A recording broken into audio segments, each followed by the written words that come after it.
এলাকার লোকেরা ভোট দিয়ে আপনার এমপি বানাইছে। 14 গ্রাম থানায় যিনি এমপি, পুরা থানাতে এমপি যিনি হন, এই থানায় যদি 5 লাখ লোক থাকে, উনার রোল নাম্বার কত? 1। উনি আমাদের প্রতিনিধি, সংসদে কথা বলে, এবং উনি যিনি এমপি বাংলাদেশ 14 গ্রামে, টিওন উনারা স্যার কয়, কয় না? ওসি কি কয়? কিরে ভাই, এরা কথা কয় না কেন? আমার দেশের মানুষ স্যার কয়নি? এমপি সাহেবরে টিওনও স্যার কয়, ওসি স্যার কয়। এমপি যদি মূর্খ হয়, এই যে মমতাজ একটা আছিল না, এতে মানিকগঞ্জ এমপি হয়েছিল না, মহিলাটা, এ কিন্তু 5ও পাস না, নাম লিখতে কলম 3 বাইকেটা কেন। এই মমতাজ যখন এমপি হয়ে গেছে, তখন কিন্তু ওনার টিওনও, যতই বিসিএস অফিসার হোক, মমতাজকে তাকেও স্যার বলতে হয়েছে, কারণ তার রোল নাম্বার 1, এই থানায় সে 1 নাম্বার ব্যক্তি। এবার বলুন তো, এলাকার লোকেরা সবাই মিলে ভোট দিয়া তাকে এমপি বানাইলো। এমপি হওয়ার পরে সে গম চুরি করলো, ডাল চুরি করলো, মানুষ ঠকাইলো, এখন তার জেল জরিমানা হওয়া উচিত কিনা? এই জন্য সরকারের দোষ। বেটা তুই চুরি করলি কেন? তোকে তো মানুষ সম্মানের জায়গায় বসাইছিল, এখন তুই জেল খাট, কেন তুই সব করলি? আচ্ছা, যে এমপি চুরি করছে, চুরি করার পরে রাষ্ট্রের মাল তসরুপ করছে, তারপরে জেল খাটছে, এখন সে যদি কয় যে সব দোষ আমার এলাকার ভোটারদের, ওরা আমার ভোট দিল কেন? ওরা যদি ভোট না দিত তাহলে তো আমি এমপি হইতাম না, আর এমপি না হইলে আমি চুরিও করতাম না, চুরি না করলে আমি জেলও খাটতাম না, তাহলে সব দোষ কার? তাহলে এর কোনো দোষ নাই। এটা কি অন্যায় হবে না? আল্লাহ তাআলা আমাদেরকে সৃষ্টির সেরা বানালেন, বানায়া তিনি আমাদেরকে কিছু গাইড দিচ্ছেন, কিছু উপদেশ দিচ্ছেন। ইয়া আইয়ুহাল্লাযীনা আমানু দুখুলু ফিস-সিলমি কাফা ওয়া লা তাত্তাবিউ খুতুওয়াতিশ শাইতান ইন্নাহু লাকুম আদুউম মুবিন। ওই বান্দারেরা, তোমাদেরকে আমি শ্রেষ্ঠ যে বানাইছি, আমি আল্লাহ চাই তোমরা সম্মানের সাথে থাকো, সম্মানের সাথে থেকে দুনিয়ার জীবন কাটাইয়া তারপরে সম্মানের সাথে আমার জান্নাতে প্রবেশ করো। এজন্য আমি আল্লাহ তোমাদেরকে কিছু কাজ দিতে চাই। আমরা আল্লাহ কি কাজ দিতে চান তা কি শুনতে রাজি আছি? আল্লাহ তাআলা দিচ্ছেন কাজ, উদখুলু ফিস-সিলমি কাফা। আল্লাহ বলছে, যারা ঈমান আনছো তোমরা ইসলামে পরিপূর্ণ প্রবেশ করো। ঈমান আনার পরে দায়িত্ব শেষ না শুরু? কি মনে হয় আপনাদের? ঈমান আনা মানে হলো কলেজের ছাত্র যেমন ভর্তি হয়, ঈমান আনার পরে আপনি ইসলামে ঢুকলেন মাত্র, ভর্তি হলেন মাত্র।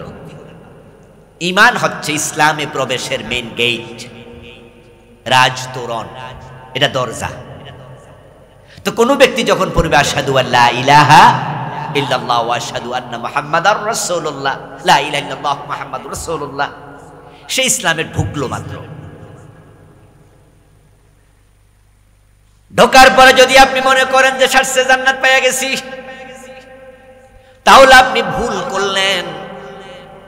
এই জন্য আল্লাহ বলছে, ঈমানদার ঈমান আনার পরে উদখুলু ফিস-সিলমি কাফা, এবার ইসলামে পরিপূর্ণ প্রবেশ করো। যেহেতু ভর্তি হইছ, এবার ভালো কইরা ক্লাস করো, ঠিক না? যে ভর্তি হওয়ার পরে ক্লাস যদি না করে, পাস না ফেল, তো ভর্তি হয়ে কি লাভ হইল? কয় ভর্তি ফি টাকারই নষ্ট করল। যখন আমরা আমাদের বাচ্চা কাচ্চারে বিভিন্ন জায়গায় ভর্তি করি, আর হে যখন ভালো করে পড়ে না, তখন আমরা কই না যে তুই আমার লস করছি? তো হে কয়, আব্বা আমি আপনার কি লস করছি? গে বেটা, তোরে ভর্তি করছি, টাকা লাগছে না? তো লেখাপড়াই যখন করবি না, ভর্তি হইলি কেন? আমার টাকা লস করবি কেন? আমরা ধমক দেই, ধমক দেই না? আচ্ছা, আমরা যারা মুমিন হইছি, আল্লাহকে জোর কইরা মুমিন বানাইছে? কারা কারা বানাইছে? হাত তোলা দেন। যে আল্লাহ আপনারা লাট ফেরেশতা পাঠাইয়া লাঠি দিয়ে ফিরে কালেমা পড়াইছে, কে কে আছেন এখানে? তা আপনি এবং আমি যেহেতু ইচ্ছা কইরা মুমিন হইছি, আল্লাহ জোর কইরা বানায় নাই। ভর্তি যেহেতু হইছো, এখন ক্লাস করা লাগবে, না হয় ধমক খাইতে রেডি থাকো। বাবা ধমকাইবো, মা ধমকাইবো। মুমিন যেহেতু হয়েছে, ইসলাম মানা লাগবে, না হলে ফেরেশতার মাইর খাওয়ার জন্য প্রস্তুত থাকা লাগবে। ফেরেশতা এমন মাইর দিব, আমার বন্ধু বলেছিলাম শুরুতে ফেরেশতা ফাঁকা বিছায়, আবার অন্য আয়াতে পাওয়া যায় ফেরেশতা মুমিনদেরকে শুধু পাখা বিছায় না, তারা সালামও দেয়। সালামুন হিয়া হাত্তা মাতলাইল ফাজর, সূরা আল কদরের শেষ আয়াত। এই আয়াতের তাফসিরে পাওয়া যায় যারা কদরের রাতে নামাজ পড়ে ইবাদত করে ভালো মুমিন, আল্লাহর আকাশ থেকে নাজিল হওয়া স্পেশাল কিছু ফেরেশতা ওই রাতে তাদেরকে দেখা করে করে সালাম দিতে থাকে। সুবহানাল্লাহ। আমরা শুনি না কিন্তু ফেরেশতা দেয়। অন্য আয়াতে আল্লাহ বলেন আল্লাযীনা তাতাওয়াফাহুমুল মালাইকাতু তাইয়্যিবিনা ইয়াকুলুনা সালামুন আলাইকুম। দেখেন এখানেও সালাম আসলো। যখন আপনি ঈমানদার অবস্থায় মৃত্যুবরণ করবেন, আপনার জান কবজ করার জন্য ফেরেশতা যখন আসবে, তখন ফেরেশতার প্রথম দায়িত্ব লাইন ধরে আপনাকে সালাম দেবে। কোরআনের আয়াত এটা, ফেরেশতা আমাদের সালাম দেবে। তাহলে আমাদের দাম কম না বেশি? কিন্তু কিছু মানুষ আবার ফেরেশতা পিটাবে, এটাও হাদিসে কোরআনে আছে। আসলে ফেরেশতারা হলো আল্লাহর চাকর, ওরা আল্লাহর আব্দ, আল্লাহর গোলাম। আমাদের দেশে যারা পুলিশ, তারা কি রাষ্ট্রের মালিক না চাকর? জানেননি? জানেননি? যারা পুলিশে চাকরি করে রাষ্ট্রের মালিক নাকি চাকর? এই জন্য রাষ্ট্রের যারা মালিক হয়, মানে রাষ্ট্রের দায়িত্বশীল হয়, তারা যাহা বলে পুলিশ তাহা করে। তাই সেনাবাহিনী, পুলিশ বাহিনী ওরা রাষ্ট্রের খেদমত করে, রাষ্ট্রের পাহারাদারি করে, দায়িত্ব পালন করে। ব্রিটিশরা ওদেরকে দুরকম সালাম শিখাইছে, একটা হাতে আর একটা পায়ে। এজন্য আমাদের নেতাদেরকে তারা যে সালামটা দেয়, এটা কিন্তু নরমাল সালাম না। আমাদেরকে কয় আসসালামু আলাইকুম হুজুর, ভালো আছেননি? রাস্তায় পুলিশ চেক করে মাঝে মাঝে, রাতে গাড়ি যখন গ্লাসটা একটু নামাই দেয় তখন কয় আরে হুজুর আসসালামু আলাইকুম। কিন্তু নেতাদেরকে দেখবেন যে সালাম দেয় না, সেলুট করে, হাতও তোলে, ঠ্যাংও তোলে। দেখছেন নি আপনারা? হ্যাঁ, তারা বুঝায় যে ঠিক মতো হলে এটা, আর ঠিক না হইলে।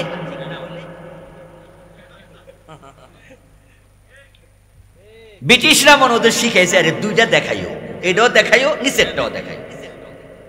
ফেরেশতা আল্লাহর চাকর, যখন আপনি আল্লাহর কথা মেনে চলবেন আপনাকে সালাম দেবে, উল্টা চলবেন আপনাকে জনমের মতো পিটাবে।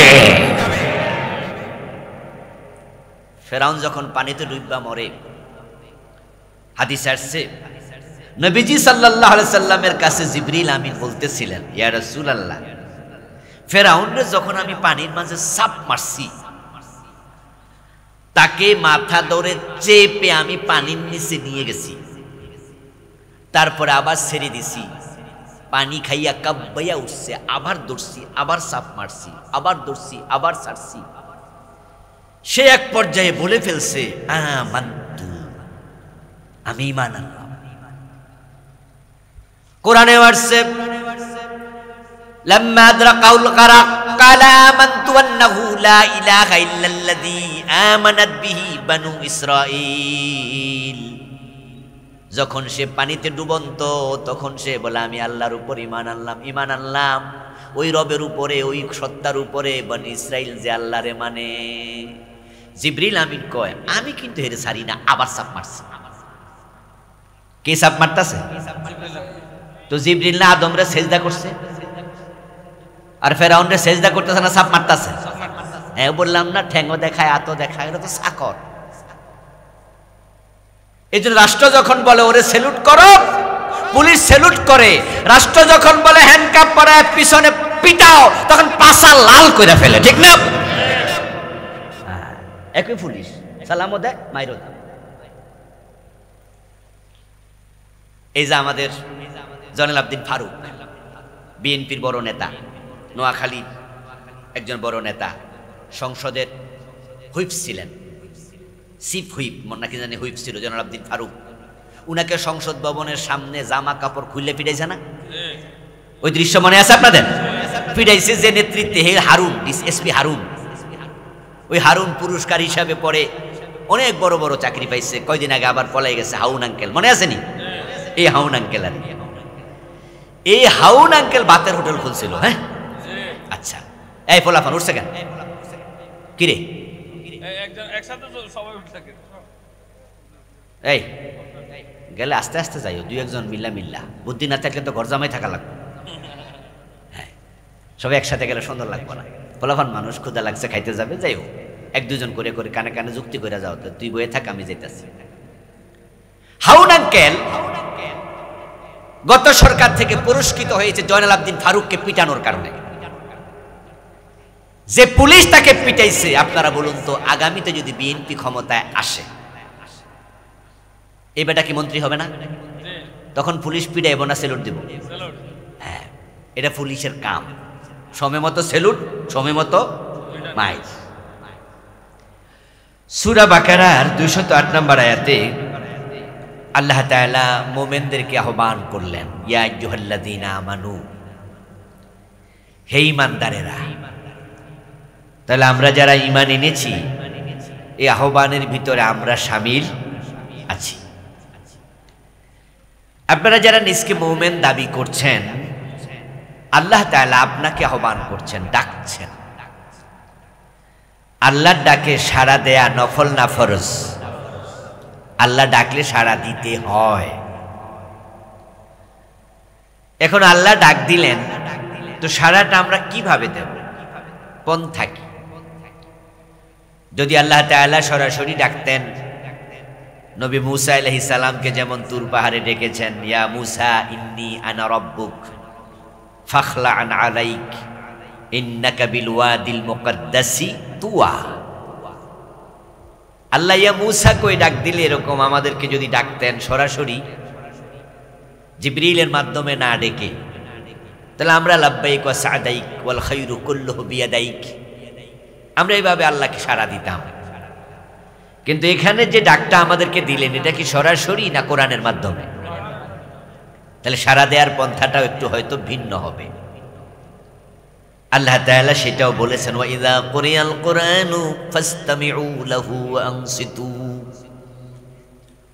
যখন কোরআনের মাধ্যমে ডাকা হবে, কোরআন থেকে পড়া হবে, কোরআন দিয়ে বলা হবে, তখন আল্লাহর আহ্বানে সাড়া দেওয়ার নিয়ম হলো ফাসতামিউ লাহু, ডেকে যা বলা হবে তা মনোযোগ দিয়ে শুনতেই হবে। যখন কোরআন পড়া হয়, যখন কোরআন থেকে বলা হয় ফাসতামিউ, তখন তোমরা মনোযোগ দিয়ে শোনো। তাহলে আমরা আল্লাহ তাআলা ডেকে যা বলবেন তা মনোযোগ দিয়ে শুনবো, বলেন ইনশাআল্লাহ। শুধু শুনবো না, শুধু শোনাকে বলা হয় সেমা, আর মনোযোগ দিয়ে শোনাকে বলা হয় ইস্তেমা। একটা সামউ থেকে, বাবে সামিআ ইয়াসমাউ আরবি গ্রামারে, আরেকটা বাবে ইস্তেফাল থেকে, বাবে ইফতিআল থেকে, ইস্তামা ইয়াস্তামিউ। এখানে আমরা কিছু অক্ষর বৃদ্ধি পেয়েছে সামিআর মাঝে, এখানে ইস্তামা। অক্ষর যখন বেড়ে যায়, আরবি একটি কায়দা আছে, তখন শব্দ বেড়ে যায়, শব্দের মান বেড়ে যায়, শব্দ বড় হয়, অক্ষর বেড়ে যায়, অর্থ বেড়ে যায়। সামিআ 3টা অক্ষর, ইস্তামার মাঝে কয়টা অক্ষর? 5টা। তাহলে শব্দের মান বাড়বে, অর্থ বাড়বে। তখন অর্থ হবে শুধু শোনা না, শোনার সাথে মনোযোগ দিয়ে শোনা। শুধু শুনতে মন লাগে না। শোনার যন্ত্রের নাম কি? দেখার যন্ত্রের নাম কি? হ্যাঁ, শুধু শোনার জন্য মন লাগে না, শুধু শুনতে কান এনাফ।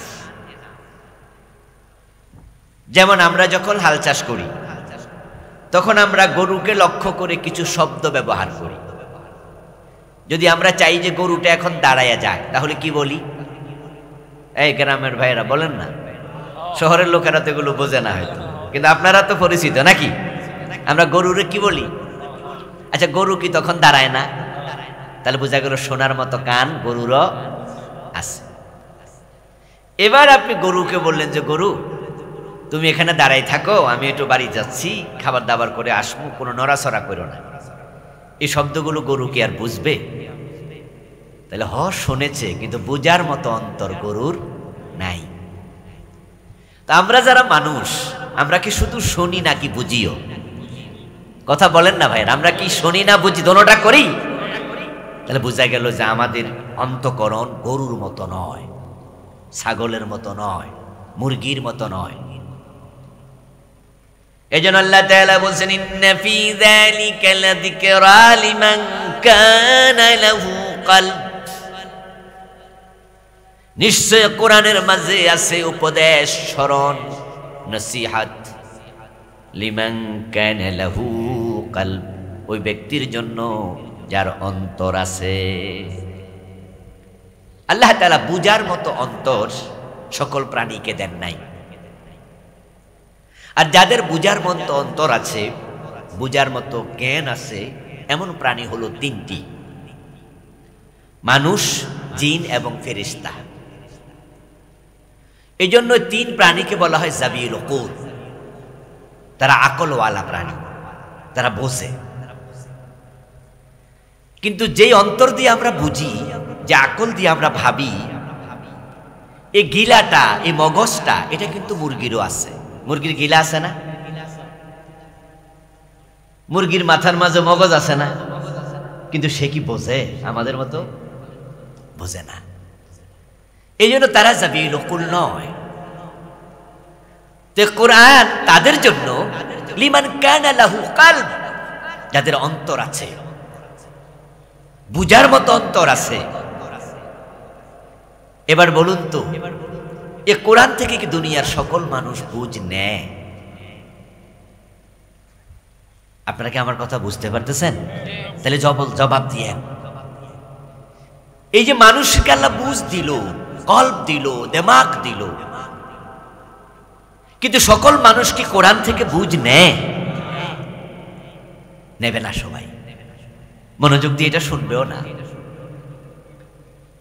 যে মানুষগুলো কোরআন থেকে বুঝ নেবে না, কোরআন দিয়ে দেখে না, কোরআন দিয়ে শুনে না, কোরআন দিয়ে ভাবে না, লাহুম কুলুবুন লা ইয়াফকাহুনা বিহা ওয়া লাহুম আ'য়ুনুন লা ইউবসিরুনা বিহা ওয়া লাহুম আযানুন লা ইয়াসমাউনা বিহা উলাইকা কাল আনআম। আল্লাহ বলে তাদের কান আছে, কিন্তু কোরআনে যা বলা আছে তা শুনবে না। তাদের চোখ আছে, কোরআনে যা বলা আছে, লেখা আছে, তা দেখবে না। তাদের দিল আছে, কিন্তু কোরআন থেকে বুঝতে চাইবে না।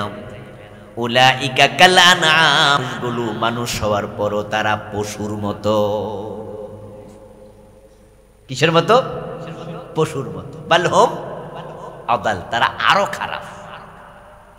আমরা কি তাদের মতো হতে চাই? মোটেও নয়, মোটেও নয়। যেই মানুষগুলো কোরআন থেকে শিখবে, কোরআন থেকে বুঝবে, কোরআন দিয়ে চলবে, কোরআন দিয়ে সমাজ রাষ্ট্র চালাবে, ওই মানুষগুলোর সম্মান আল্লাহর কাছে, আল্লাহর ফেরেশতাদের চেয়েও বেশি হয়ে যায়। ওয়ালাকাদ কাররামনা বনি আদম,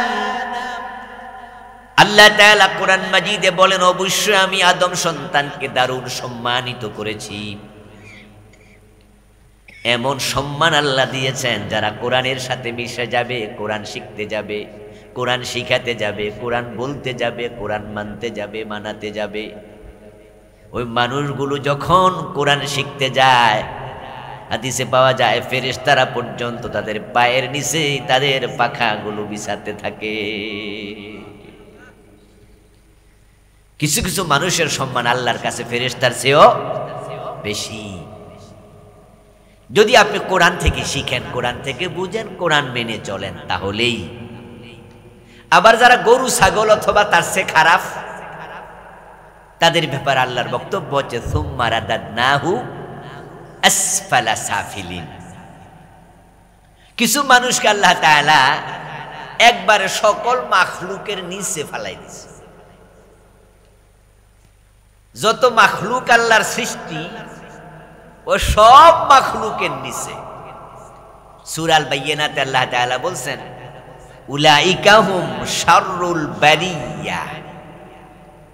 যে মানুষরা ঈমান আনবে না, নেক আমল করবে না, কোরআন পড়বে না, কোরআন মানবে না, ও মানুষগুলো হচ্ছে শাররুল বারিয়া। বারিয়া মানে মাখলুক, সৃষ্টি। আল্লাহর যত মাখলুক আছে সব মাখলুকের মাঝে সর্বনিকৃষ্ট। সুম্মা রাদাদনাহু আসফাল, একবার নিচে পালাই দিয়েছে। তারা শূকর এবং কুকুরের চেয়ে আরো খারাপ। শূকর কি আল্লাহর মাখলুক নয়? কুকুর কি আল্লাহর মাখলুক নয়? তো ওরা সব মাখলুকের মাঝে খারাপ হইলে বুঝতে হবে তারা শূকর আর কুকুরের চেয়েও খারাপ। আর যে মানুষগুলো কোরআন মানবে, কোরআন পড়বে, কোরআন বুঝবে, ওই মানুষগুলোর সম্মান এত বেশি। শুধুমাত্র ফেরেশতা নয়, বরং যারা কোরআনওয়ালা, ঈমানওয়ালা ভালো মানুষ, তাদের সম্মান আল্লাহর আরশের চেয়েও বেশি। তাদের সম্মান আল্লাহর কাবার চেয়েও বেশি। এটাও আল্লাহ বলছে সূরা বাইয়িনাতে, উলাইকা হুম খায়রুল বারিয়া। খায়রুন মানে কি? আখিয়ার, শ্রেষ্ঠ, সর্বোত্তম। আখিয়ার ইসমে তাফজিল, বারিয়া মানে মাখলুক। তো ঈমানওয়ালা, কোরআনওয়ালা তারা হচ্ছে সৃষ্টির মাঝে সেরা। এবার যারা বোঝেন তারা একটু জবাব দিয়েন, আরশ কি খালেক না মাখলুক? খালেক কে? খালেক অর্থ কি? স্রষ্টা। আর মাখলুক অর্থ কি? তাহলে আরশ যেটা, এটা কি খালেক না মাখলুক? তো মোমেন যদি সৃষ্টির মাঝে সেরা হয় তাহলে বুঝা গেল আরশের চেয়েও সেরা। যে কাবাটা, যাকে সামনে রেখে আমরা ইবাদত করি, আমরা কি কাবার ইবাদত করি না কাবার মালিকের ইবাদত করি? ইয়েস। যদি কেউ কাবার ইবাদত করে সে মুশরিক হয়ে যাবে, কারণ ইবাদত হবে মাখলুকের না খালেকের। তো কাবা কি খালেক না মাখলুক? এই জন্য ফালিয়াবুদু রাব্বা হাযাল বাইত, এই ঘরের রবের ইবাদত করে, ঘরের না। কাবা মাখলুক। যারা ঈমানওয়ালা মানুষ, কোরআনওয়ালা মানুষ, তারা কাবার চেয়েও সেরা। তারা মাখলুকের মাঝে শ্রেষ্ঠ মাখলুক, সেরা মাখলুক। এজন্যই তো মাঝে মাঝে মানুষ কাবার ছাদে ওঠে। আমরা আলেমরা ফতুয়া দেই নাই কাবার ছাদে উঠিও না, জায়েজ নাই। যখন কাবার গিলাফ পরিবর্তন করে তখন কি কাবার ছাদে ওঠা লাগে না? এতে করে কাবার দাম কমে যায় নাকি? আমাদের পা যে লাগলো, কাবা যে আমাদের পায়ের তলায়, আমরা যে কাবার ছাদের উপরে, তখন কাবা কই থাকে? আমাদের পায়ের উপরে না নিচে? তো কাবার দাম কমে গেছে না? আরে মোমেনের দাম তো কাবার থেকে বেশি, তো কাবার দাম কেন কমবে মোমেনের পা লাগলে?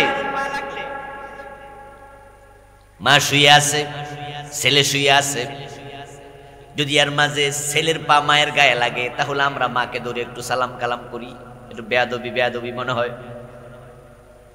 কিন্তু যদি মা হাইটা যায়, ছেলের মাথার মাঝেও ঠ্যাং লাগে, আমরা মাইন্ড করি না। মায়ের ঠ্যাং লাগছে কি হইছে, ঠিক না? মোমেনের দাম এত বেশি, এত সম্মান।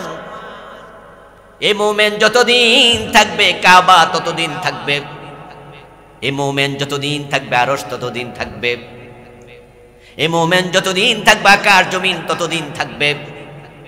যেদিন পৃথিবীতে মোমেন থাকবে না সেদিন দুনিয়ার কিচ্ছু থাকবে না, আল্লাহ সব ভেঙে ফেলবেন। সেদিন আরশ কালাম কুরসি কিচ্ছু থাকবে না, সব আল্লাহ মেসাকার করে দেবেন, কিয়ামত বানায়া দেবেন। নবীজি বলেছেন লা তাকুমুস সাআতু ওয়ালা আহাদিন ইয়াকুলু আল্লাহ আল্লাহ। আল্লাহ বলার মতো একজন মুমিন যতদিন বেঁচে থাকবে ততদিন কিয়ামত হবে না। মুমিনের এত সম্মান, মুমিনের কারণে আল্লাহ আরশ রাখছে। প্রিয় ভাইরা বসে যান না, এই যে এখনো দাঁড়ায় আছে। মাহফিল কমিটি 2-4 জন থাকেন, আর আপনারা যারা পিছনে বসছেন আপনারা তো ওরা আসার জায়গাও দিবেন না, লক্ষণে করে। একটু আগাবেন নি, একটু আগান আগান প্লিজ। এই যে জায়গা তো আছে, আপনারা একটু আগান সবাই জিকিরের সাথে লা ইলাহা ইল্লাল্লাহ। একটু একটু আগান ভাইরা প্লিজ। আর সামনাসামনি বসলে আই কন্ট্রাক্ট হলে কথা বলতেও মজা, শুনতেও মজা। মাশাআল্লাহ, যেভাবে জিম ধরে শুনতেছেন আমাদের কথার মাঝে বোঝা গেল, তাহলে মনোযোগ আসে, ঠিক না? মনোযোগ দিয়ে শুনলে আল্লাহ বারাকা দেবে। আল্লাহ যেন কোরআনের আলোচনাকে আমাদের হেদায়াতের ওসিলা বানায়, বলেন আমিন। প্রিয় বন্ধুগণ, বলছিলাম যে মোমেনের দাম এত বেশি যে ওদের উসিলে আল্লাহ আসমান জমিন টিকায় রাখছে। একটা সময় আসবে যখন আকাশ জমিন আরশ কুরসি কিচ্ছু, এ জমিন থাকবে, সৌদি আরব থাকবে। তো সৌদি আরব যেদিন ভাঙ্গা লাগবে ওই দিন কাবা শরীফ থাকবে, কাবা শরীফ ভাঙ্গা লাগবে। কুল্লু শাইইন হালিকুন ইল্লা ওয়াজহাহু। আল্লাহ কোরআন মাজিদে বলেন সব মাখলুক শেষ হয়ে যাবে, একমাত্র থাকবেন কে? কথা বলে না ভাইয়েরা, কে থাকবে? শুধু আল্লাহ। ওয়ায়াবকা ওয়াজহু রাব্বিকা যিল জালালি ওয়াল ইকরাম। তোমার মহা সম্মানিত আল্লাহ ছাড়া আর কেউ থাকবে না। ওয়ায়াবকা ওয়াজহু রাব্বি, তোমার রব থাকবে শুধু, এছাড়া আর কিছু থাকবে না। কিয়ামত যখন হবে আরশও থাকবে না, এই মসজিদ মাদ্রাসা কিছু থাকবে না, কাবাও থাকবে না, আল্লাহ সব এক হাসাব দিয়ে ভেঙে। এটার নাম কিয়ামত। এটার নাম কি?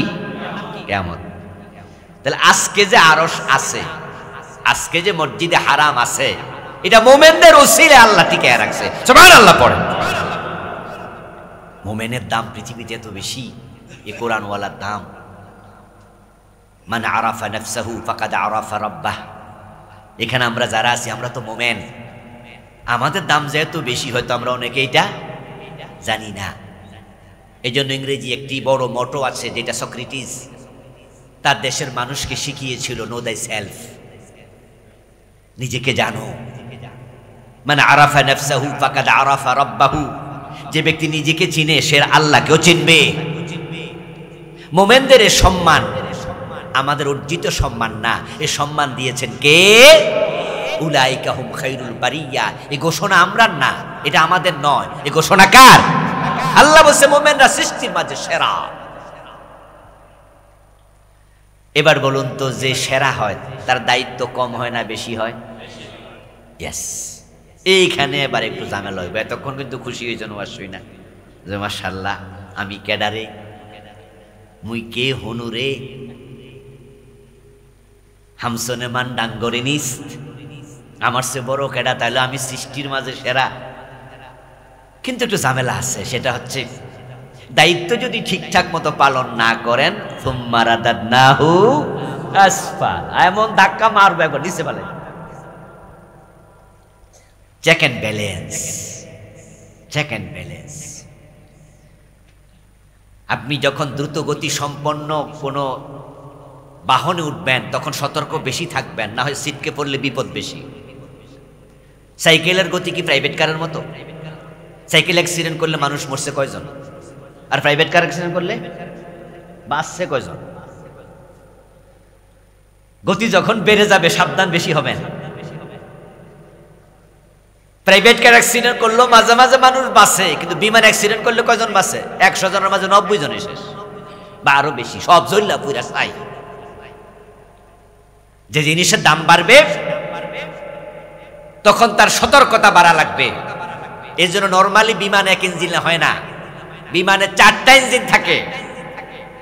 ছোট বিমান হলো কমপক্ষে 2টা ইঞ্জিন থাকে। যদি কোনো কারণে একটা বিকল হয়, কমপক্ষে আর একটা দিয়ে যেন ল্যান্ড করা যায়, মাটির জন্য কমপক্ষে নামা যায়। কারণ এটা এমন এক যান, আপনারা দেখেছেন বিভিন্ন ভিডিওতে, বিভিন্ন অডিওতে, আপনার ছবিতে, বিমান যখন পরে অ্যাক্সিডেন্ট করে সাথে সাথে আগুন লেগে যায় না? আমি আশ্চর্য হই, মনে হয় একটা জ্বলন্ত বোমা। বিমান মানে একটা জ্বলন্ত তাজা বোমা, এটা লেগে গেলে শেষ, বারুদের মতো আর কি। মেজবাতি যেমন পকেটে নিয়ে আমরা হাঁটি, কিন্তু এর মাঝে আগুন আছে না নাই? প্যাঁচ লাগলে সব শেষ। আমার বন্ধু, আল্লাহ দাম বাড়িয়েছে আমাদের। এমন বাড়ানো বাড়াইলো আমাদের সম্মান আল্লাহ কাবার থেকেও বাড়াইয়া দিল, আরশের থেকেও বাড়াইয়া দিল। খায়রুল বারিয়া, সৃষ্টির মাঝে সেরা, ফেরেশতার চেয়েও মানুষের দাম বেশি। এটা আল্লাহ তাআলা আদম নবীকে বানাইয়া জিবরিল আমিন সহ সকল ফেরেশতাকে দিয়া সিজদা করাইয়া প্রমাণ দিয়েছে, ও ফেরেশতারা, আদম সন্তান আদমের দাম তোমাদের চেয়েও বেশি। যেহেতু আমাদের সম্মান বেশি, দাম বেশি, তাহলে দায়িত্ব একটু বেশি হবে। সাবধান, কিন্তু এবার দায়িত্ব নিয়ে কিছু কথা বলবো আর কি, না হয় কিন্তু আল্লাহ এত নিচে ফেলাই দেবে যে গরু ছাগলের চেয়ে আরো নিচে চলে যাবে। আল্লাহর দোষ দিতে পারবেন না। আল্লাহকে আমাদের নিচে রাখছে না উপরে নিচে? বলেন না সবাই, আল্লাহকে নিচে রাখছে না উপরে নিচে? তো সিটকে পড়ছেন আপনি, দোষ কি আল্লাহর? আপনি কেন দায়িত্ব পালন করেন না? আল্লাহর ফেরেশতারা ঠিক তাই করে। উদাহরণ দিয়ে বুঝাচ্ছি কিন্তু আমাকে আর আপনাকে। ফিরআউনকে আমি ছাড়ি না, হে আমান তো বলেছে, আমি ছাড়লাম না। না ছেড়ে তাকে আমি একবারে সমুদ্রের তলায় নিয়ে গেলাম। তারপরে সমুদ্র থেকে, তলা থেকে আমি কিছু কাদামাটি বের করলাম, বের করে তার গালের ভিতরে ঢুকাইয়া দিলাম।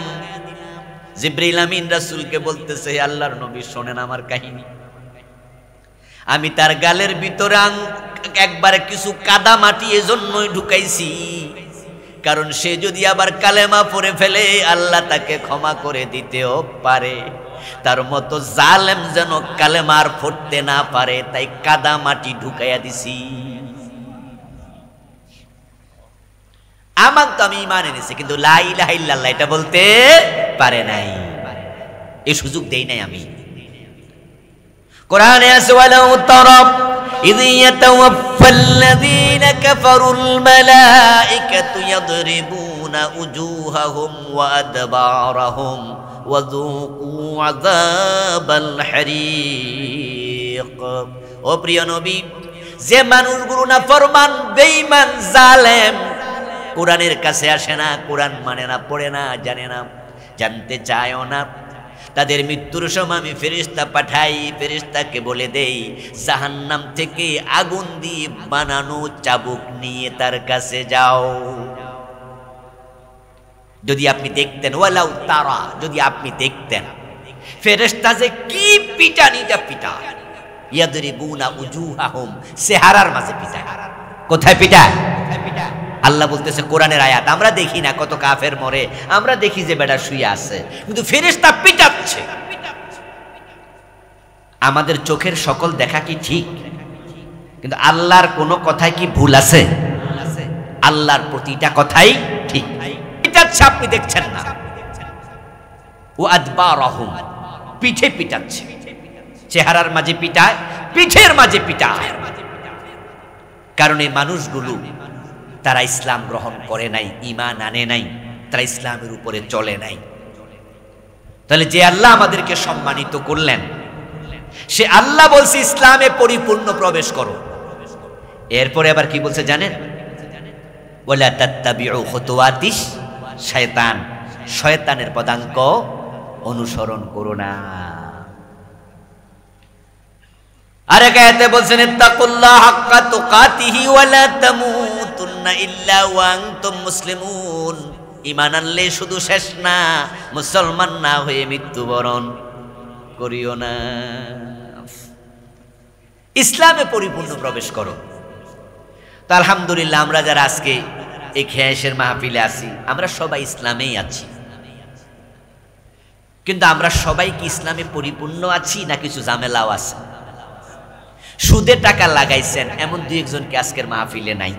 আচ্ছা, আজকের মাহফিলে না থাক, কিন্তু এই ইউনিয়নে তো আছে নাকি? আছে।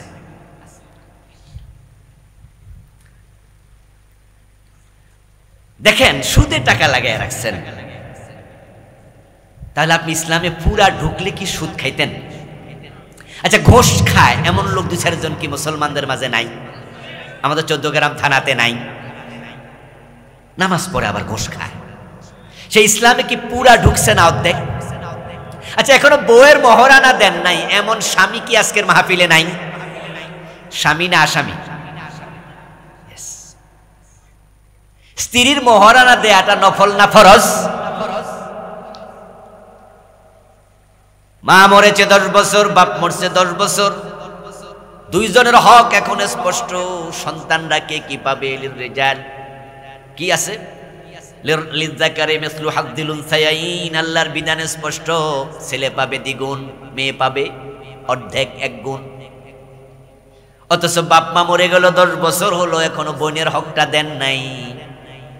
বোন যদি না নেয় সেটা ভিন্ন কথা, আপনি দিতে চেয়েছেন, সে বলছে পরে, সেটা ভিন্ন কথা।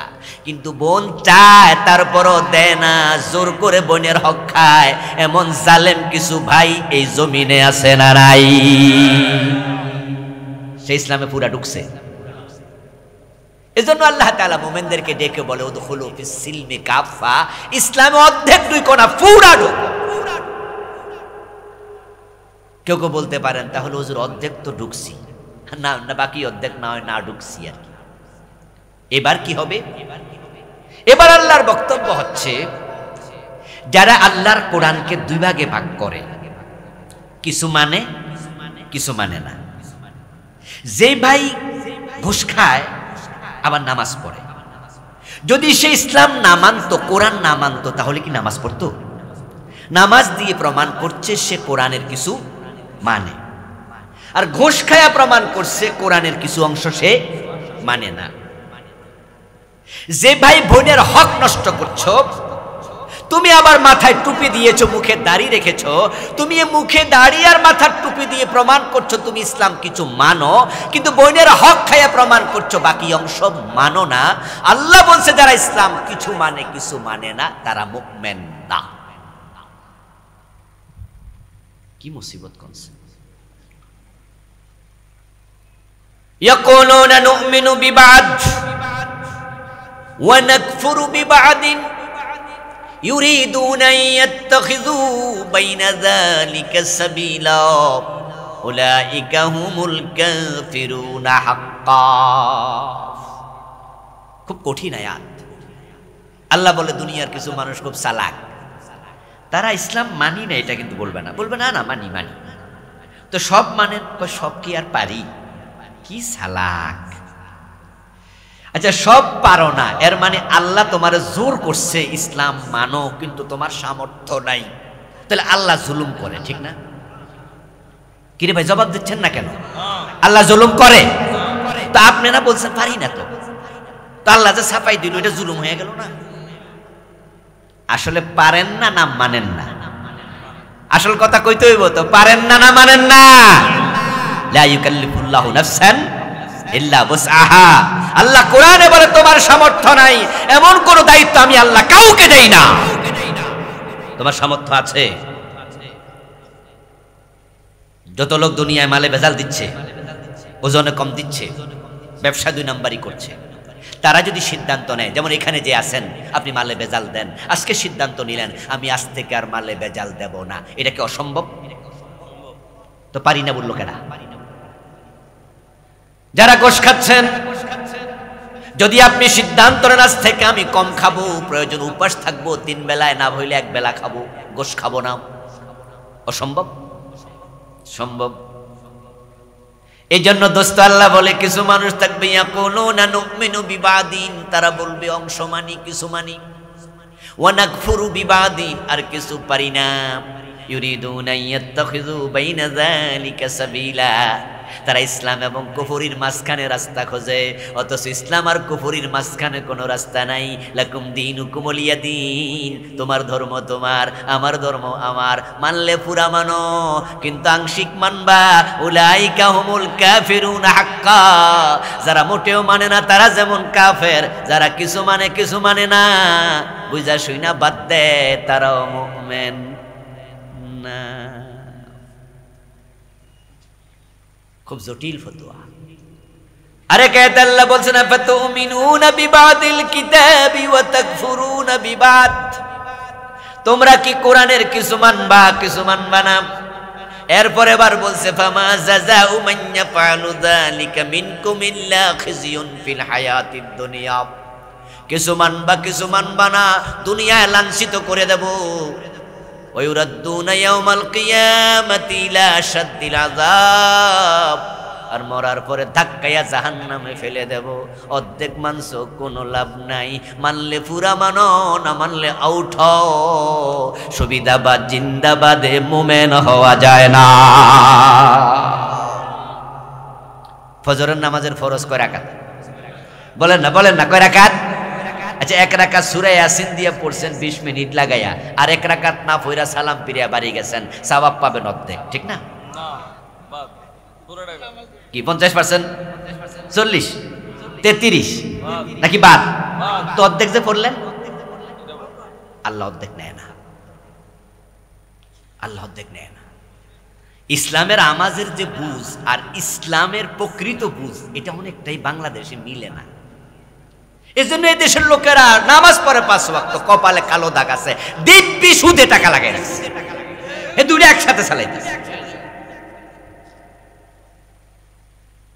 ওর বুঝ হইল, আচ্ছা সুদের টাকা সব কি আমি খাই নাকি? আমি মসজিদে চাঁদা দেই না, তো আল্লাহরও তো কিছু দেয়। বোঝেন নাই কথা? আরে সুদ না খাই, এটা গুনাহ আমি বুঝি, কিন্তু সব কি আমি একা খাই? ভিক্ষা দেই না, তো আল্লাহর বান্দার। এই জন্য দেখবেন যে যারা ঘুষখোর, তারা মসজিদে একবার 100 টন রড দিয়া দেয় একা, একটা সাপ যা লাগা আমি একা যা। বুঝলেন কথা? হে বুঝে তো যে গোঁস যে খাইতেছি যা গুনাহ হইতাছে, তো মসজিদের একটা সাদ একা কইরা দেবো, হাসর দিন আল্লাহ ধরলো, আল্লাহ রকম আল্লাহ আমি একা খাই নাই, তোমারেও তোমার মসজিদে দিছি না। قال رسول الله صلى الله عليه وسلم انما المؤمن كالجمل الانف حيثما قيد ينقاد। নবীজি বলেন, তুমি তখনই মুমিন হবে যখন হবে তুমি নাকে রশি ঢুকানো ওটের মতো। নখের ভিতরে রশি ঢুকাইয়া যদি দেয়, ওই ওট নিজের মন মতো চলার স্বাধীনতার নাই, মালিক টানে যেদিকে কদম দেবে সেদিকে। ঈমান আনার পরে তুমি ইসলাম এমন ভাবে মানো, এখানে মন মতো চলার সুযোগ নাই। আল্লাহ রাসূল বলবে যাহা, তুমি মানিতেই হবে তাহা।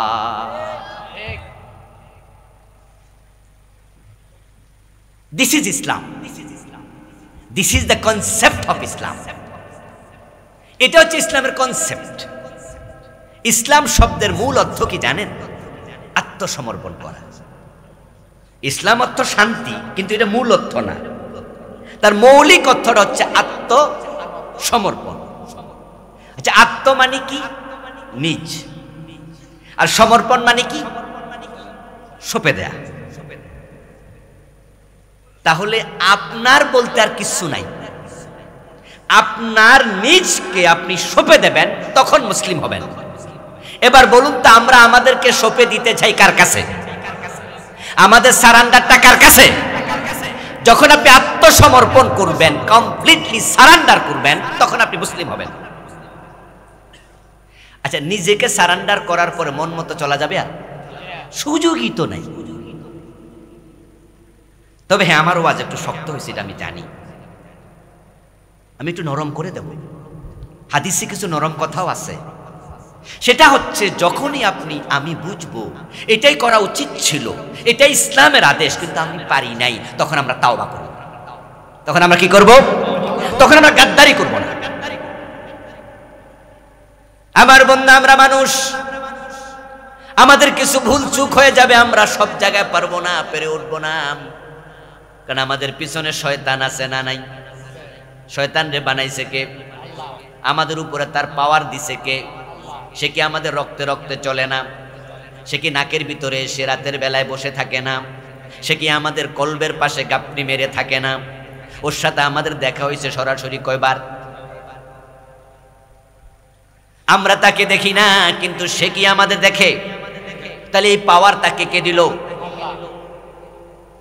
এজন্য আল্লাহ তাওবার দরজাটাও খোলা রাখছে। আল্লাহ জানে আমার বান্দারে শয়তান মাঝে মাঝে ফেঁসে ফেলাইয়া দেবে। আদমরেও ফেঁসে ফেলাইছে জান্নাতে। তারপরে আছে আমাদের নফসে আম্মারা, আমাদের সৃষ্টিগত কিছু বাজে অভ্যাস আছে যেগুলো আল্লাহ নিজে দিছে, যেমন ক্রোধ, হিংসা, লোভ, ঘৃণা। এগুলো আমাদের জিবিল্লি ফিতরতি। এই রাগের কারণে, ক্রোধের কারণে আমরা কত মারামারি করি, কত কিলাকিলি করি।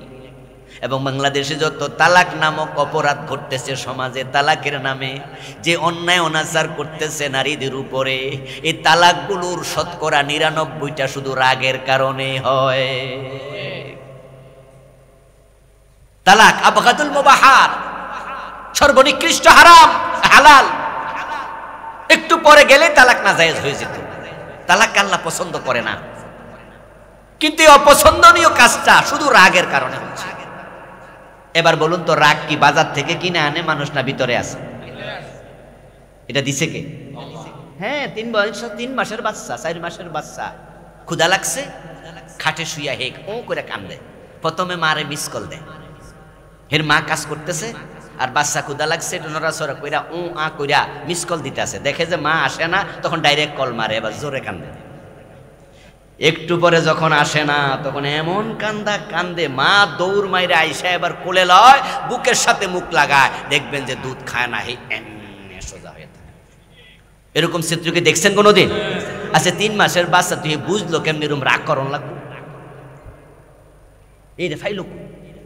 পরে এবার তার গালের মাঝে চুমু দিয়া মামা গো, সোনা গো, বাবা গো আদর করলে এবার দেখবেন তাও কিন্তু ফোঁফাইতে থাকে। হে বুঝা, এ জাতীয় বেয়াদবি আর করা যাবে না, এবারের মতো মাফ করলাম তোমারে মা, সামনে কোনো মাফ নাই আর। এই যে 3 মাস 4 মাসের বাচ্চা হে রাগ করলো, এই রাগটা আল্লাহ তার ভিতরে আগ থেকে দিয়ে দিছে। এই রাগের কারণে বউ তালাক দিয়ে দিবে, এটা আল্লাহ জানে। অন্যায় করে ফেলবে, মাথা ফাটাইয়া ফেলবে, বাড়ি দিয়া জুলুম করে ফেলবে। আছে লোভ, সৃষ্টিগত লোভ।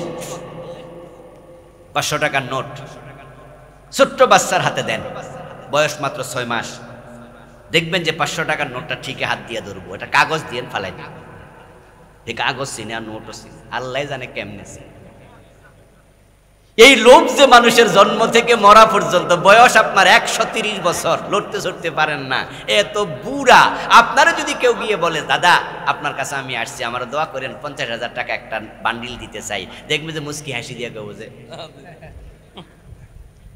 আপনি যদি আবার বলেন যে না 1 লাখ দেবো, দাদা দে দে, তাড়াতাড়ি দে, 2 লাখ 5 লাখ 10 লাখ, না বলবে না, 50 লাখ 1 কোটি তুই দিয়ে না দেখবি তো। দাদা আপনি তো হাঁটতে পারেন না, তো এইসব লড়াচড়া করবেন কেমনে?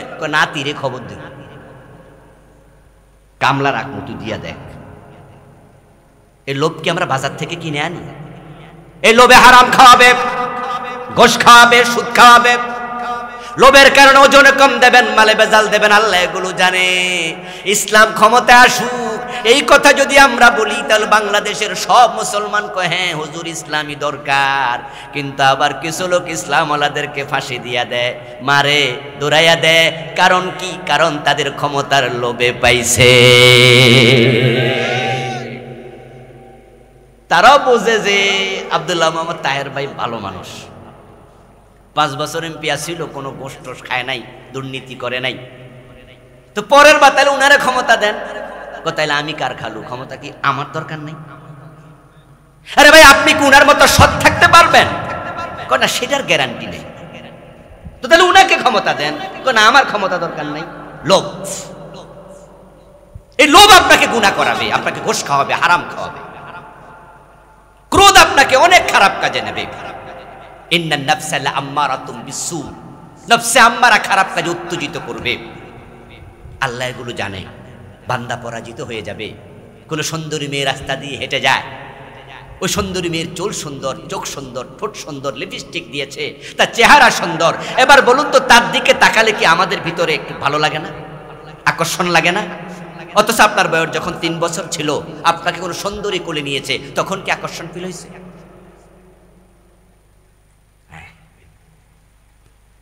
আপনার বয়স 2 বছর 3 বছর, ছোট্ট মানুষ, আপনার মায়ের বাড়িতে বাবার বাড়িতে বেড়াইতে আসছে, পাশের কোনো খালা আসে, এসে আপনাকে কোলের সাথে জড়াইয়া ধরছে, বুকে নিছে।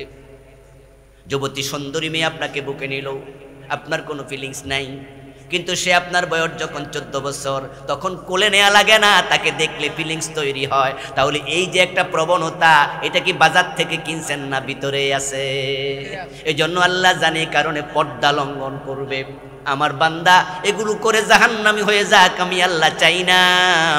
তাই মানুষ বানানোর আগে আল্লাহ তাওবার দরজা বানাইছে। তাওবার দরজাটা এখনো খোলা আছে না নাই? আত-তাইবু মিনাজ যামবি কামান লা যামবা লাহু। প্রিয় নবীজি বলছেন, মানুষ যখন গুনাহ করে ফেলে, যদি সে তাওবা করে, আল্লাহ এমন ভাবে ক্ষমা করে যেন সে গুনাহই করে নাই। এখন বাংলাদেশে যারা আমরা অধিক্কা ইসলাম মানতেছি, এই অধিক্কা ইসলাম লইয়া মরতে চাই না, তাওবা করতে চাই। তাওবা করার নিয়ম কি? তাওবা করার নিয়ম হলো, আগে যে গুনাহ করেছেন সে গুনাহ আর করা যাবে না, এটার সিদ্ধান্ত নেয়া তাওবার 1 নাম্বার কাজ। বাংলাদেশের লোকেরা মনে করে তাওবা মানে পীর সাহেব হুজুরের লম্বা চাদর হাতে ধরবেন আর কিছু কথা বলবেন যে আল্লাহ সকল গুনাহ মাফ চাই, ক্ষমা চাই, মাফ করে দাও ইত্যাদি। নো নো, তাওবা করার জন্য প্রথম শর্ত হলো অপরাধ স্বীকার করবেন। দ্বিতীয় শর্ত, অপরাধ আর কোনোদিন করবেন না, সিদ্ধান্ত নেবেন। তৃতীয় শর্ত হলো এবার আপনি আল্লাহর কাছে কায়মন বাক্যে ক্ষমা চাইবেন। এই 3টা জিনিস একসাথে হওয়ার নাম তাওবা। এবার আপনাদের কাছে জানতে চাই, ইসলামে পরিপূর্ণ প্রবেশ করো যে আল্লাহ বললেন, আমরা যে পরিপূর্ণ প্রবেশ করি নাই, এদেশে আমরা কত অপরাধ করছি। সমাজে ইসলাম নাই, রাষ্ট্রে ইসলাম নাই, আদালতে ইসলাম নাই, বঙ্গভবন ইসলাম দিয়ে চলে না, গণভবন চলে না, অর্থনীতি চলে না, সমাজনীতি চলে না, আমাদের কোর্ট কাছারি কিচ্ছু ইসলাম দিয়ে চলে না। তাহলে ইসলাম বাংলাদেশে পরিপূর্ণ আছে না অপূর্ণ? তাওবা দরকার আছে না নাই? তো তাওবা যদি করতে চান, ইসলামকে পরিপূর্ণভাবে ক্ষমতায় নিন। ক্ষমতা নেয়ার সিদ্ধান্ত নিলে তাওবা কবুল হবে। যদি ক্ষমতা ইসলামকে না নেন, তাহলে আদালতে ইসলাম দিয়ে কখনো রায় হবে না। নবীজি সাল্লাল্লাহু আলাইহি ওয়াসাল্লাম পরিপূর্ণ ইসলাম কেমনে মানা আমাদের শিখাইছে। চোর ধরে হাত কাটতেন, মহিলা চোর ধরা পড়েছে, নবীজির কাছে সুপারিশের জন্য গেছে, তাকে কোনো রকমের অন্য শাস্তি দেয়া যায় কিনা? নবীজি জবাব দেন, আমার মেয়ে ফাতেমা চুরি করলে আমি ফাতেমার হাতটাও কাটবই। চোর ধরে হাত কাটার কথা ইসলামে কোরআনে আছে না নাই? তো ইসলামের এই অংশটা বাংলাদেশে চলে না অচল? তাহলে ইসলাম এখানে পূর্ণ না আংশিক? তো আংশিক ইসলাম মানার অধিকার আমাদের দিল কে? আল্লাহ কি আংশিক মানতে বলছে না পুরাটা? তো আংশিক মানার অধিকার আপনি কাকে দিল? আপনার বুঝের মাঝে ভুল আছে। নবীজি সাল্লাল্লাহু আলাইহি ওয়াসাল্লাম মদিনা রাষ্ট্র চালাইছেন 10 বছর প্রেসিডেন্ট হয়ে। উনার রাষ্ট্রে যারা মদ পান করত, তিনি তাদেরকে 80 বেত্রাঘাত করতেন। কয়টা? বাংলাদেশে মদ আছে কিনা? 80 বেত দিচ্ছেন কয়দিন? ইসলামের এই অংশটা বাংলাদেশে সচল না অচল? তাহলে ইসলাম বাংলাদেশে আইনগতভাবে পূর্ণ না অপূর্ণ? অথচ মুসলমানের সংখ্যা শতকরা 92।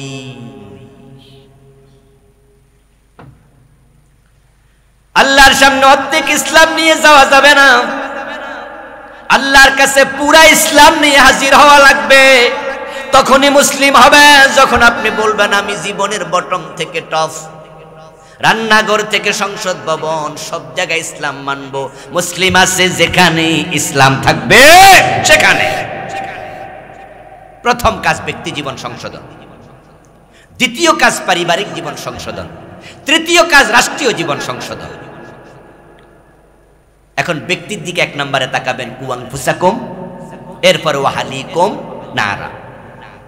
সুতরাং আপনারা যারা টাকনুর নিচে কাপড় পরেন, আপনি এখন থেকে টাকনুর নিচে কাপড় পরবেন না, তাহলে একটা কবিরা গুনাহ থেকে আপনি মুক্ত হলেন। যারা সুদে টাকা লাগায়া রাখছেন, সুদ খাওয়া মানে মায়ের সাথে জেনা করা, তাও 73 গুনার মাঝে এটা সবচেয়ে ছোট। ডাইসারু হুয়াইয়ানকে হাররাজুল, 1 টাকা সুদ খেলে 36 বার জিনার গুনাহ হয়। কয়বার? মান আকালা দিরহাম রিবা ওয়া হুয়া ইয়ালাম আন্নাহু আশাদ্দু মিন 36 জিনা। 1 টাকা সুদ খাওয়া মানে 36 বার জিনার গুনাহ, আরো শক্ত, আশাদ্দু, আরো বেশি গুনাহ। 100 টাকা সুদ খেলে 3600 বার জিনার গুনাহ, 1000 টাকা সুদ খেলে 36,000 বার জিনার গুনাহ হবে। ইসলামে পরিপূর্ণ ঢোকেন প্রিয় ভাইরা। ফার্স্ট ব্যক্তি জীবন সংশোধন করেন। যারা সুদে টাকা লাগাইছেন, যারা সুদে টাকা আনছেন, যারা সুদী ব্যাংকে চাকরি করছেন, যারা সুদের সাক্ষী হচ্ছেন, তওবা করেন, কারণ এই 4 জন সমান অপরাধী। লাআনা রাসূলুল্লাহ সাল্লাল্লাহু আলাইহি ওয়াসাল্লাম আকিলার রিবা ওয়া মুকিলাহু ওয়া শাহিদাইহি ওয়া কাতিবাহু ওয়া কালাহুম সাওয়াউন। নবীজি বলছেন, সুদ যে খায়, যে সুদ দেয়, যে সুদ লিখে, যে সুদের সাক্ষী থাকে, তাদের উপর আল্লাহর লানত, আল্লাহর গজব। তারা 4 জন সমান অপরাধী। সুদ খাওয়া অবস্থায় মরবেন না। কে কবে মারা যাবেন কোন ঠিকানা আছে? টাইম জানেন নাকি? আজকে মরতে পারেন না। যদি আপনি সুদ খাওয়া অবস্থায় মারা যান, মায়ের সাথে জেনা করা অবস্থায় আপনার মৃত্যু হচ্ছে। কিসের জান্নাত খোঁজেন আপনি? যারা ঘোষ খাচ্ছেন আজকে থেমে যান যে আমি আর খাবো না। এটা হচ্ছে ব্যক্তি সংশোধন। সুবিধাবাদী হয়ে যাবেন, ইসলাম কিছু মানবেন কিছু মানবেন না, এত সোজা জান্নাত মিলে না। নবীজির একজন সাহাবী, উনার খাদেম ছিল, গোলাম। যুদ্ধের মাঠে নবীজির সাথে গেলেন, ও যুদ্ধে তিনি মৃত্যুবরণ করলেন, শাহাদাত। ওনার মৃত্যুর খবর কেউ একজন রাসূল সাল্লাল্লাহু আলাইহি ওয়াসাল্লামের কাছে গিয়ে দিলেন, ইয়া রাসূলুল্লাহ ফুলানুন কাদ উস্তুশহিদা।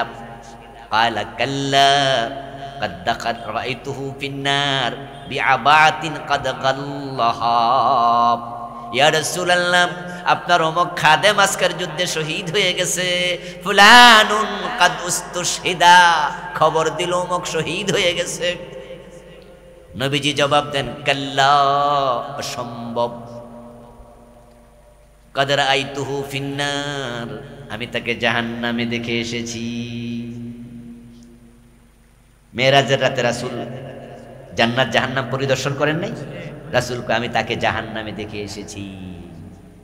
এর মানে কি দাঁড়ালো? লোকটা যুদ্ধের মাঠে মারা গেছে, কিন্তু আল্লাহ তাকে শহীদ হিসাবে কবুল করে নাই। তুমি দেখছো হে মারা গেছে যুদ্ধের মাঠে, এই জন্য বলছো উস্তুশহিদা, শহীদ হয়ে গেছে না।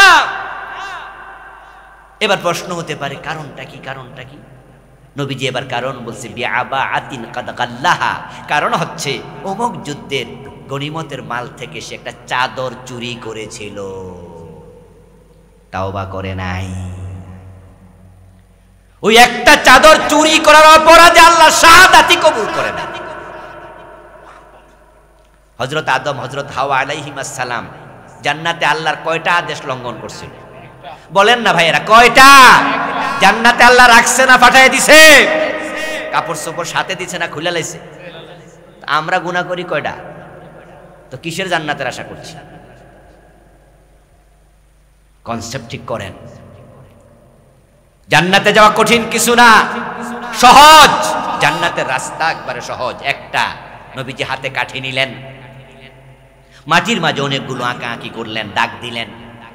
ইবনু মাজাতে এসেছে, মাঝখানে একটা স্ট্রেট দাগ দিলেন, সোজা একটা দাগ দিলেন। দাগ দিয়ে এবার নবীজি উপস্থিত সাহাবাদেরকে বললেন, তোমরা কি বোঝো আমি কি করছি? এই আঁকা আঁকির অর্থ কি? উপস্থিত সাহাবারা বলল, ইয়া রাসূলুল্লাহ, আমরা তো বুঝি নাই আপনি মাটির মাঝে এতগুলো আঁক কেন দিলেন?